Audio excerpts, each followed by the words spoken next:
자, 모두들 반갑습니다. 1학년 1반, 2반, 3반, 4반 학생들, 여러분.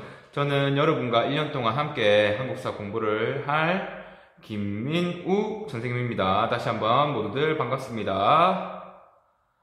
네, 저는 1학년 1반 담임입니다.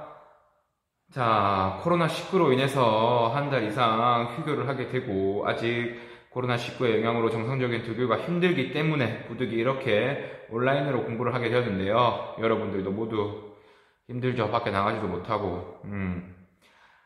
아직 학교 고등학생이 되었는데 학습 습관도 아직 잡히지 않았는데 이렇게 집에서 자율학습을 하려고 하니 여러분들도 모두 힘들 거예요. 여러분들도 그렇고 저도 이러한 수업이 익숙치가 않죠. 우리 최대한 빨리 이 상황에서 벗어날 수 있도록 정상적으로 친구들하고 학교에서 공부도 하고 급식도 먹고 축구도 하고 친구들끼리 우르르 PC방 가서 롤도 할 수 있도록 우리가 할 수 있는 최선인 마스크 끼고 손 씻기, 손 소독 철저히 하면서 외출 최대한 자제하면서 지냅시다. 자, 아무튼 언제 오프라인 직접 등교 개학이 될지는 모르겠지만 그때까지는 이렇게 온라인으로 수업이 진행될 예정입니다. 선생님의 한국사 수업은 이렇게 진행이 될 예정입니다. 온라인 한국사 수업이죠. 먼저 선생님의 수업 영상 유튜브를 시청을 하고 지금 여러분들이 지금 하고 있는 거죠. 수업 영상 시청을 하고 그쵸. 그러면서 시청을 하면서 동시에 선생님이 이렇게 화이트보드에 적는 내용을 필기를 해야겠죠. 우리 개학한 이후에 선생님이 이 내용을 바탕으로 시험을 칠 예정이니까. 자, 그런 다음에 선생님이 같이 첨부 파일로도 올렸고 옆에 보면 과제란에도 있는 간단한 개념 확인 문제들, 개념 확인 과제들 이런 거를 올릴 테니까 이거 풀고 제출하면은 그걸로 출석이 인정이 될 예정입니다. 자, 이런 방식으로 진행이 될 거예요. 이렇게 두 단계 영상 시청하면서 필기하고 그 다음에 과제, 영상을 바탕으로 작성된 과제를 풀고 제출하면은 그게 출석으로 인정이 될 거예요. 이 내용이 수행평가에 반영되거나 하지는 않을 거예요. 자, 만일 과제를 제출하자면 과제 제출 기간은 일주일이에요. 일주일. 만약에 오늘이 수요일이니까, 오늘 목요일이니까 다음 주 목요일까지는 무조건 이 과제를 제출해야겠죠. 만약에 과제를 제출하지 않으면 결석으로 처리되니까 반드시 수업 영상 시청 후에 필기한 다음에 과제를 꼭 일주일 내에 제출해 주세요. 자, 오늘은 첫 수업 시간이고 온라인 수업이 익숙치 않으니까 많은 내용을 하진 않을 거예요. 전체적인 개괄적인, 포괄적인 내용 말하고 그리고 다음 시간에 할 수업 내용 조금만 준비하는 정도의 시간을 갖도록 하겠습니다. 자, 큰 설명은 여기까지만 하고 본격적으로 수업을 들어가 보도록 하죠. 자, 일단 이거 먼저 지우고 김민우 선생님입니다. 저는 자, 선생님과 함께 한국사 수업을 할 건데 역사적인 내용 바로 들어갈 거예요. 자, 먼저 우리 역사 과목 우리는 수능에서 총 3과목이죠. 그리고 우리 학교에서도 커리큘럼상 1학년 때 지금처럼 한국사를 배울 거예요. 한국사는 우리가 알다시피 수능에서 필수 과목이죠.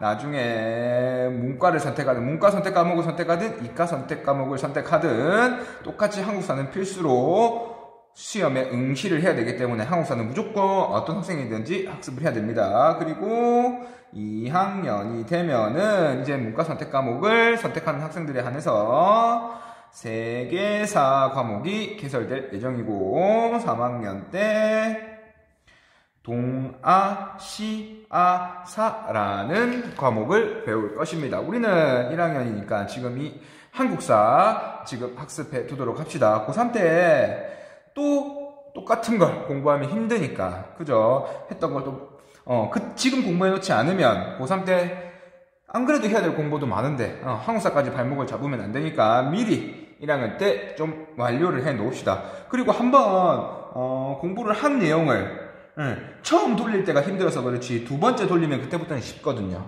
그쵸? 그러니까 1학년 때 한국사를 마무리 지어 놓으면 3학년 때 훨씬 수월하겠죠?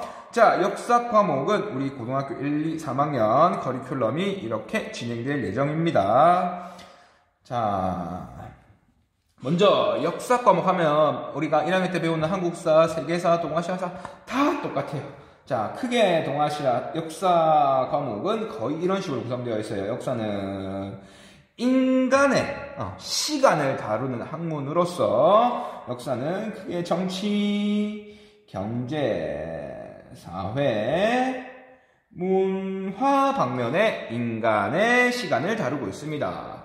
자, 정치라고 한다면 어떤 것들이 있겠죠? 역사에서 우리 정치 배우면 우리 국왕 배우죠. 국왕의 업적들, 조선시대나 고려시대나 신라시대나 이렇게 국왕들이 정치적으로 어떤 업적들 그리고 정치적 어떤 행보를 보였는지 이런 거 내용 볼 거고, 그리고 정치 조직들, 중앙조직, 지방조직, 우리 TV에서 지금 교육부 장관인 그리고 사회부총리인 유은혜 교육부 장관이죠. 교육부 장관이 우리 개학이 연기될 때 이 사람이 나와서 국민들 앞에서 브리핑을 했죠. 이렇게 정부의 업무를 보기 위해서 정치적 조직을 만들어 놓았는데, 지금도 교육부라는 그 당시 우리의 역사에서 고려시대, 조선시대, 앞에 있었던 삼국시대, 이때 정치적 조직은 어떤 것들이 있었는지 이런 거 배울 거예요. 자, 그리고 경제 파트에서는 우리가 토지제도 이런 거 중요하겠죠. 왜? 우리나라는 전통적으로 농업국가였기 때문에 조선시대까지만 해도 농업을 주된 산업으로 삼았던 나라였기 때문에 토지제도가 엄청나게 중요하죠. 그리고 지금도 내는 국가의 운영을 위해서 꼭 필요한 돈, 세금, 국민이 바치는 세금, 이 제도에 대해서 경제 파트에서 배우게 될 거예요. 사회는 지금은 없어졌지만 철저한 신분제 사회였던 앞시대의 신분제 배울 거고, 우리가 알고 있는 뭐 양반이든 중인, 평민, 천인 이렇게 신분제가 어떻게 나라보다 달랐는지 이거 배울 거고, 그리고 과거의 사람들은 어떤 생활을 했는지 그런 부분을 배워보도록 할 거예요. 자, 문화 파트에서 지금도 우리나라는 K컬처라고 해서 우리가 알고 있는 뷰티, 아이돌, 지금 이것뿐만 아니라 우리 의학기술도 엄청나게 K 붙여가지고 K 메디슨 이렇게 해가지고 우리의 코로나를 어떻게 이겼는지에 대해서 다른 나라가 엄청나게 궁금해하죠. 인간들이 이뤄낸 이런 문화적 산물들, 지금의 이런 문화적 산물들이 있었다면 과거에는 어떤 문화적 산물들이 있었는지, 과거인들은 어떤 문화생활을 누렸는지 그거에 대해서 볼 건데, 지금 남아있는 유물이나 적이나 이런 걸 중심으로 해서 과거인들의 문화에 대해서 배워보도록 합시다. 그렇기 때문에 지금 역사 과목이라 한다면 크게 정치 파트, 경제 파트, 사회 파트, 문화 파트로 나눠서 세부적으로 배워볼 예정입니다. 자, 근데 선생님이 생각하기에 역사는 절대 암기가 중요하다. 맞나요? 선생님 절대 그렇게 생각하잖아요. 역사는 암기 과목이 아니에요. 네, 선생님이 생각하기에 역사는 과거인들과 만나는 것이라고 생각을 해요. 자, 우리도 서로를 알고 만나고 친해지기 위해서는 상대방의 나이나 취향, 식성 이런 정보가, 다른 사람에 대한 정보가 있어야 되듯이 과거인들을 알기 위해서 그 과거 사람들이 어떤 나라에서 어떤 일을 했고 어떤 토지제도와 어떤 세금, 어떤 신분제 속에 살았는지, 그리고 어떤 문화생활을 즐겼는지 이런 정보를 알아야 하죠. 과거인들을 만나기 위해서, 알기 위해서. 그래서 그 내용들이 그 과거인들에 대한 정보들이 선생님은 역사적 사실이라고 생각을 해요. 자, 그래서 우리는 그 과거인들의 흥미를 가지면 좀 더 그 사람에 대해서 알기가 쉽겠죠. 그래서 단순하게 그 사람은 어떤 걸 좋아하고 어떤 걸 먹고 이런 걸 암기하려고 하지 말고 그 사람의 관심을 가지고 정보를 안다고 생각하면 되겠죠. 자, 그래서 선생님이 원래 이런 코로나가 없었다면 뭘 하려고 했는지, 선생님도 이제 여러분들과 처음 만나는 거니까, 선생님도 여러분들에 대해서 알기 위해서, 우리가 과거인들을 알기 위해서 과거 역사적 사실들을 알아야 하듯이, 선생님도 여러분들의 정보를 알기 위해서 이렇게, 정보를 들을 시간을 가지려고 했었어요. 먼저 선생님의 정보를 좀 알려줄게요. 선생님은 먼저 1988년에 태어났는데, 선생님 중간에 말을 끊었는데, 이렇게 서로를 소개하고 알고 하면은 좀 더 상대방에 대해서 더 잘 알겠죠. 먼저 서로를 알아가는 그런 시간을 가져야 할 것 같아서, 자, 1988년에 태어났어요. 자, 1988년에 태어났고 이렇게 사랑을 받으면서 선생님은 컸어요. 자, 그런데 1990년에 동생이 태어나게 됩니다. 자, 그래서 우리는 동생이 남동생인데 남동생이 태어나죠. 자, 그렇게 쭉 다니다가 1995년 선생님은 초등학교에 입학을 하게 돼요. 초등학교. 그 당시에는 초등학교가 아니었죠. 국민학교를 등교를 하게 되었는데, 갑자기 선생님이 2학년이 되는 1996년 이제는 국민학교라는 명칭을 쓰지 않고 나라에서 어떻게 하겠다?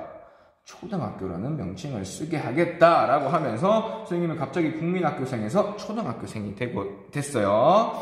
자, 이렇게 초등학교 생활을 보내던 와중에 1998년에 어떤 일이 있었냐면, 그때가 선생님이 초등학교 4학년 때인데, 선생님이 어린이날, 선생님이 생일이 어린이날인데 어린이날 선물로 장난감을 사러 가는 도중에 동생이 교통사고가 나요.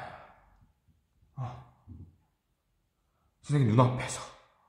이때는 선생님도 아직도 엄청나게 큰 트라우마가 있는데, 그래서 동생이 저보다 먼저 앞에 있으면 지금도 불안하고 그러거든요. 이게 선생님 인생에서 엄청 큰 역사적 사건이에요. 자, 이런 일이 있었고, 2001년에 초등학교를 졸업하고, 2002년에 중학교 2학년이 되었는데, 이때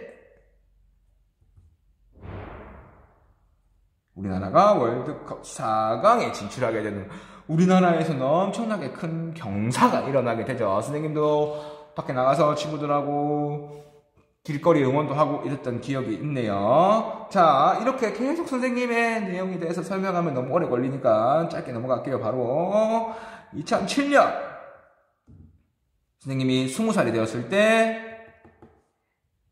군대 입대를 하게 되었는데, 군대에 가니까 그때 사람들이 엄청나게 많았어요. 군대 선생님 논산훈련소에 입대를 했는데 논산훈련소에 사람이 너무 많은 거예요. 알고 보니까 그때 싸이가 입대하는 날이었어요. 와, 그때 싸이가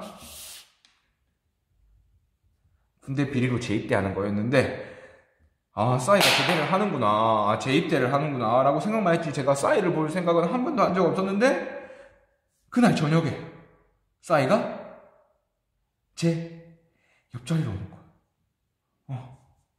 그래서 5주간 싸이를 내 옆에서 같이 훈련을 받았죠. 같이 잠을 자고 같이 밥을 먹고, 자, 우리 계약을 하고 우리가 많이 친해지면 선생님이 싸이가 들려준 얘기들, 싸이랑 찍었던 사진들, 이런 거 보면서 재밌는 시간을 좀 가져보도록 합시다. 자, 이렇게 해서 쭉쭉쭉쭉 시간이 지나서 선생님은 2020년에 너무 13년이라는 시간이 넘어왔는데, 2020년에 김해 영훈고에 선생님이 전근을 와서 지금 이렇게 여러분들과 한국사 수업을 하고 있습니다. 선생님이 시간이 없어서 지금 엄청 개략적으로 조금만 설명을 했는데, 자, 선생님의 얘기를 조금 들으니까 선생님이 어떤 삶을 살았는지 조금 알겠죠?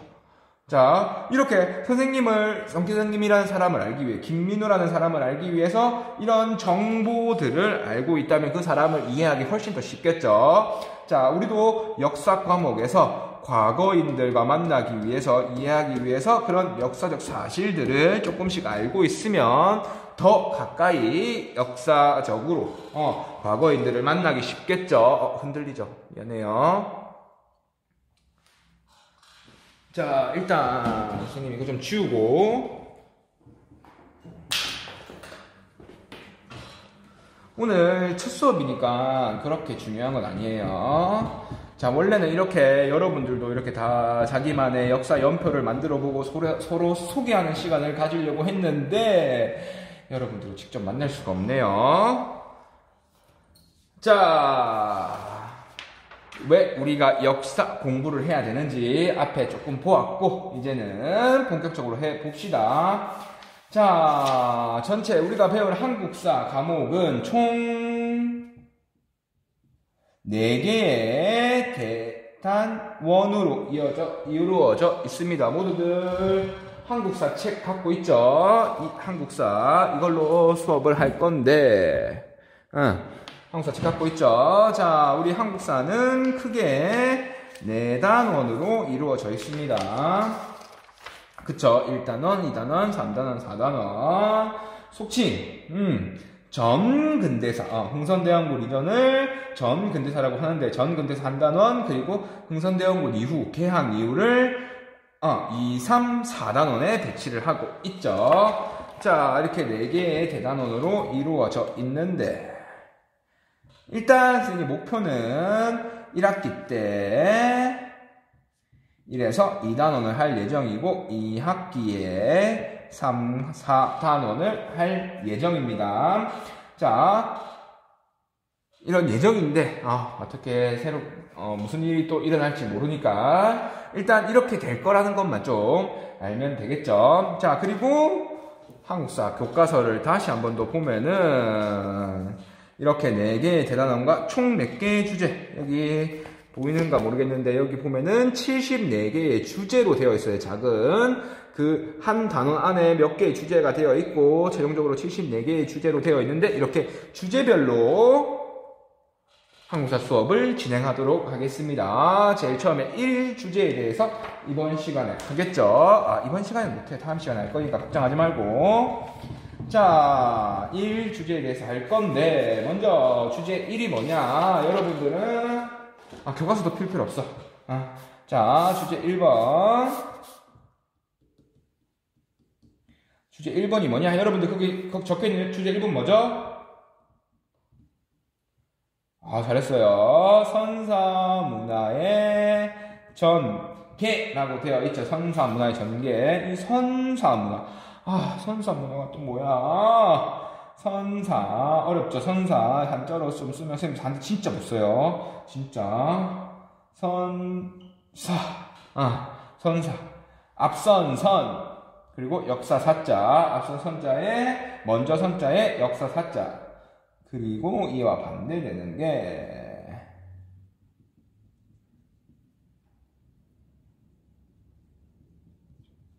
자, 역사 시대인데, 자, 먼저 우리 역사를 쓸 때 이 사자가 어떤 건지 한번 보도록 합시다. 자, 중국에는 이 글자가 어떻게 만들어지고, 이 글자 모양이 뭐며, 발음이 뭐며, 이런 거를 어떤 이 글자가 생기게 되는지를 나타내는 책이 있는데, 그게 바로 설문해자라는 책이에요. 설문해자. 이 문자에 대해서 해석해 놓은 책이에요. 자, 이 사자라는 글자가 역사사자, 이 역사사자인데, 이 글자가 어떻게 나오게 됐냐?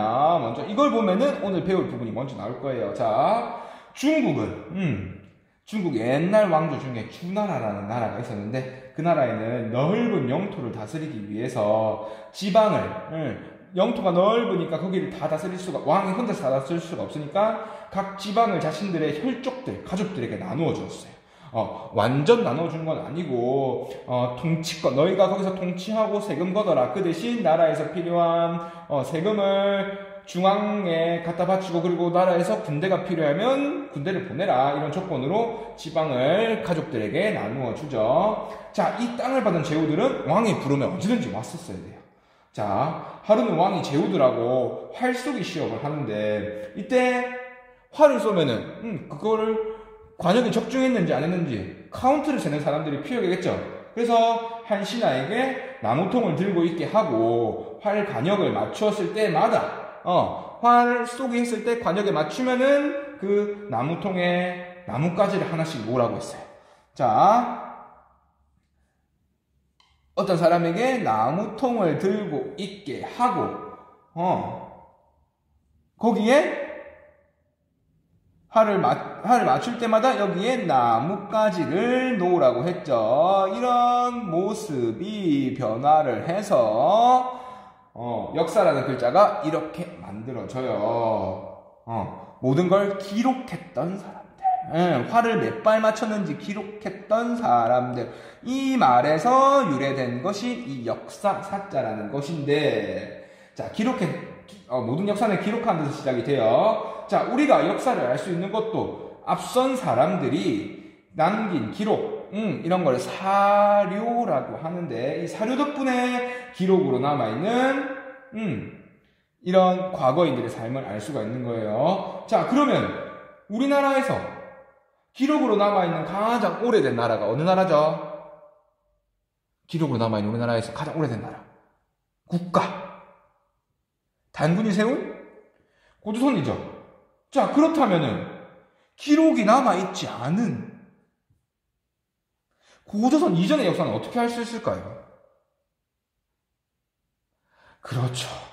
그들이 남긴 유물이나 유적을 통해서 알 수가 있겠죠. 자, 이렇게 기록으로 남겨져 있는, 사료를 통해서 기록으로 남겨져 있는 시대를 역사시대, 그런 게 남아있지 않은 시대를 선사시대, 역사시대 이전의 역사라고 해서 이때를 선사시대라고 해요. 그래서 이 첫 번째 주제 시간에는 우리는 선사시대의 문화를 배워보도록 할 거예요. 그러니까 유물들, 남아있는 유적들, 그들이 사용했던 도구들, 이런 것들이 중요하겠죠. 자, 그래서 본격적인 내용은 다음 시간에 할 건데, 우리 이거 초등학교 때도 배웠고, 중학교 때도 배웠고, 고등학교 때도 배울 거예요. 초등학교, 중학교 때 이미 배웠다는 내용을 말하는 거예요. 자, 사람들이 사용했던 도구를 통해서, 유물, 유적을 통해서 한번 그 당시의 시대를 알아봅시다. 자, 크게 도구 사용에 따라서 당시 우리 선사시대는 석기시대를 지나서 석기시대를 통해서 청동기 시대, 그리고 철을 주로 사용하는 철기 시대로 나뉘고, 석기시대는 구석기 시대와 신석기 시대로 각기 나뉘게 됩니다. 디테일한 내용은 다음 시간에 배울 거예요. 오늘은 여기까지만 하면 돼요. 자, 우리 선사시대의 문화는 4시기로 구분할 때 어떤 시기로 구분한다? 잘했어요. 구석기, 신석기, 청동기, 철기. 그때 당시 사용했던 도구 사용에 의해서 이렇게 시기를 구분을 합니다. 자, 이번 시간 여기까지만 할 거예요. 오늘은 크게 항사는 몇 개 단원으로 이어져 있고 몇 개 주제로 이어져 있고, 그리고 어떤 식으로 수업을 진행할 거고, 그리고 다음 시간에 배울 이 선사문화의 전개에 대해서 지금 큰 틀만 한 거예요. 자, 오늘은 여기까지만 하고 여러분들은 이제 과제, 오늘 선생님이랑 얘기한 것에 대해서 과제를 지금 빨리 풀 수 있도록 합니다. 모두 수고했어요. 우리 내일 이 디테일한 내용을 배워보도록 합시다. 모두들 수고 많았습니다. 감사합니다.